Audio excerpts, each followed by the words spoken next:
तो गाइस आज मैं आपको बताऊंगी जिनका चेस्ट साइज 30 और 32 होता है उनके लिए कट स्लीव ब्लाउज की कटिंग करना बहुत ही आसान तरीके से। तो इसका जो चेस्ट साइज है वो 32 है और बैक नेक इसमें 8 इंच है और फ्रंट नेक 7 इंच और जो इसकी कमर है वो 25 इंच थी, उसका हाफ होके 13 इंच आएगा।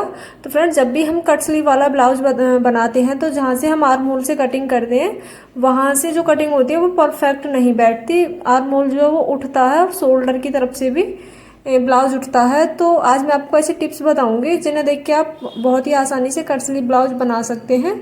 तो सबसे पहले बैक पार्ट के लिए 14.5 इंच पे निशान लगा लें। आपको जितनी भी ब्लाउज की लेंथ रखनी है उससे 1 इंच मार्जिन लेते हुए बैक पार्ट के लिए मार्किंग कर लें। अब आगे की तरफ मैं आपको फ्रंट पार्ट की मार्किंग बताऊंगी। तो आप टोटल 6.25 इंच पे निशान लगा लें। अगर आपका बैक नेक डीप है तो हम 5 से 5.5 इंच शोल्डर लेते हैं और यहाँ से हमें इस तरह से एक लाइन सीधी कर लेनी है। जो हमारी हुक और आई पट्टी जब हम अटैच करते हैं तो उसमें हमारा थोड़ा कपड़ा जाता है। और देखिए हमारा बचा 5.5 इंच, तो 5.5 इंच पे हम नीचे की तरफ निशान लगा लेंगे। और तो फ्रेंड्स जब हम स्लीव वाले ब्लाउज की मार्किंग करते हैं तो जो हमारी आर्म होल लाइन है उसे हम नीचे की तरफ से आधा इंच अंदर की तरफ डाउन करते हैं, लेकिन हम इसमें डाउन नहीं करेंगे। हम ऊपर और नीचे दोनों साइड बराबर रखेंगे। और जो इसकी आर्म होल वाली लेंथ है वो मैंने 6 इंच पे रखी है, शोल्डर से आधा इंच बढ़ाते हुए। अब इस लाइन को सीधा कर लेंगे 6 इंच पे। यहाँ पे हमारा जो आर्म होल है वो हमें इस तरह से लेना है कि जो हमारा आर्म होल है वो अंदर की तरफ ना आए और उठे ना। तो इसलिए तो जो इसका चेस्ट साइज था 32 था तो उसका चौथाई भाग करके 8 इंच पे निशान लगा लें। तो देखिए जो आर्म होल हमारा यहाँ से उठता है उसका जो मेन रीज़न है कि हम जो इसके आर्म होल की कटिंग करते हैं उसे ज़्यादा गहराई में कर लेते हैं। इससे जो हमारा आर्म होल है वो अंदर की तरफ से उठता है। तो यहाँ पे जो मैं आर्म होल की गोलाई दूंगी वो मैं 1.25 इंच पे दूंगी। नॉर्मल हम आर्म होल की गोलाई देते हैं 1 इंच पे देते हैं। तो फ्रेंड्स अगर आप इस तरह से मार्किंग करेंगे तो आपका जो कट स्लीव वाला ब्लाउज है वो एकदम परफेक्ट बनेगा। अब देखिए अब जो हम इसमें नेक की मार्किंग करेंगे वो मैं इसमें बनाऊंगी 2.5 इंच उसकी चौड़ाई रखूंगी। तो हमें जो हम हुक पट्टी लगाएंगे उसे लगाते हुए 3.25 इंच पे टोटल निशान लगाना है। तो जो हम इसकी चौड़ाई रखेंगे 3.25 इंच रखेंगे और 7 इंच इसकी लंबाई पे निशान लगा के गोल नेक की मार्किंग कर लें। अब देखिए अब हम यहाँ से हमें आधा इंच नीचे की तरफ डाउन कर देना है शोल्डर को, ताकि जो हमारा शोल्डर है वो बाहर की तरफ से उठे ना। और ये इसके आर्म होल जो हम तैयार करेंगे तो ओरेप पट्टी से करेंगे। तो ओरेप पट्टी से जब हम इसके आर्म होल बनाएंगे तो शोल्डर अपने आप ही फिट बैठेगा। अब देखिए यहाँ पे 10 इंच पे निशान लगा लें डॉट के लिए। और जो ब्लाउज की लंबाई है 13.5 इंच मैंने इसकी लंबाई रखी है, तो यहाँ पे 14.5 इंच पे निशान लगा लें। 1 इंच हमारा प्लेट डालते टाइम कम हो जाता है तो इसलिए 1 इंच एक्स्ट्रा लेके चलें फ्रंट पार्ट में। इधर से हम 3.5 इंच पे प्लेट रखेंगे, तो जो इधर से चौड़ाई रखेंगे वो 3.5 इंच रखें और ऊपर की तरफ इस तरह से 10 इंच तक मार्क कर लें। और ऊपर की साइड से जो प्लेट की चौड़ाई रखेंगे वो 2.25 इंच पे निशान लगा लें। और इधर से जो हम प्लेट लगाते हैं 2.5 इंच पे निशान लगा के इस तरह से मार्क कर लेंगे। इधर वाली प्लेट को भी हम डाउन करते हुए मार्क कर लेंगे और जो हम साइड वाली प्लेट आती है उसे नीचे की तरफ डाउन करके इस तरह से मार्क कर लें।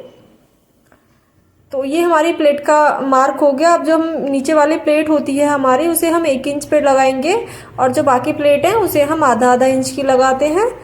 तो इसके बाद हमारी जो कमर का साइज है उसकी मार्किंग कर लेंगे। तो जितना कमर का साइज है उसमें 1 इंच एक्स्ट्रा लेते हुए मार्क कर लें, क्योंकि 1 इंच हमारा प्लेट लगाते टाइम कम हो जाएगा।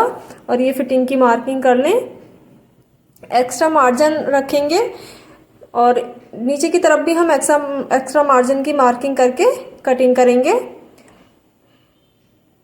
तो इस तरह से हमारे फ्रंट पार्ट की मार्किंग हो गई। अब हम इसकी कटिंग कर लेंगे। इसके बाद मैं आपको बैक नेक पार्ट की कटिंग करना बताऊंगी। तो बैक पार्ट को भी हमें इसी तरह से बिछा लेना है सीधा करके और उसके ऊपर हम ये फ्रंट पार्ट रखेंगे। तो देखिए जो हमने आगे की तरफ हुक पट्टी के लिए एक्स्ट्रा लाइन ड्रॉ करी थी उससे हमें आगे की तरफ निकालते हुए रखना है और आर्म होल को इस तरह से 1 इंच आगे की तरफ निशान लगा लें और इस तरह से मार्क करेंगे। अगर आपको आर्म होल की सही से शेप देनी नहीं आती तो आप इस तरह से बहुत ही आसानी से आर्म होल की मार्किंग कर सकते हैं बहुत ही अच्छे तरीके से। 1 इंच एक्स्ट्रा रखते हुए बैक पार्ट की मार्किंग कर लेंगे। तो इसकी कटिंग कर लें। इसके बाद जो हम इसमें नेक की मार्किंग करेंगे, तो जो हमने फ्रंट पार्ट में मार्किंग करी थी उससे हम हुक पट्टी वाला सिलाई मार्जिन छोड़ते हुए बैक पार्ट में मार्किंग कर लेंगे। तो यहाँ पे हमें 2.5 इंच पे मार्क करना है। फ्रंट पार्ट में हमने 2.25 इंच पे मार्क किया था। 8 इंच इसकी गहराई है, तो 8 इंच पे मार्क करके गोल नेक की मार्किंग कर लेंगे। तो फ्रेंड्स, अगर आपको वीडियो पसंद आया हो तो एक लाइक ज़रूर करें, और अगर आपको कुछ पूछना है तो कमेंट करें और ज़रूर पूछें। और जो बैक पार्ट में प्लेट आएगी वो भी 3.5 इंच की चौड़ाई पर रखते हुए 4 इंच हम इसकी ऊपर वाली साइड रखेंगे। तो टोटल 4.5 इंच पे इस तरह से मार्क कर लें। तो ये हमारे लाइनिंग वाले कपड़े की हमने कटिंग कर ली। अब जो हमारा मेन फैब्रिक है उसके साथ हम इसकी कटिंग करेंगे। तो जो मेन फैब्रिक है उसे फोल्ड करके बिछा लें, और जो हमने लाइनिंग वाले पार्ट पे कटिंग करी है उसे उसके ऊपर रखते हुए इस तरह से कटिंग कर लेंगे। तो जो हम मेन फैब्रिक को कटिंग करते हैं उसे हमें लाइनिंग वाले कपड़े से थोड़ा ज़्यादा कटिंग करना है। तो देखिए फ्रेंड्स, जो हमारा फ्रंट वाला पार्ट होता है उसे हम इस तरह से रख के कटिंग कर लेंगे। तो जो हमारा आर्म होल की तरफ से कपड़ा बचता है वहाँ पे हमारा फ्रंट वाला पार्ट अच्छे से सेट होके आ जाता है। इससे जो हमारा कपड़ा है वो स्लीव के लिए बच जाता है। अगर आपको इन फ्यूचर स्लीव लगानी है तो आप आराम से लगा सकते हैं। तो गाइज, अगर आपको इसकी स्टिचिंग भी सीखनी है तो कमेंट करके ज़रूर बताएं, और चैनल को सब्सक्राइब कर लें ताकि आपको नोटिफिकेशन मिले।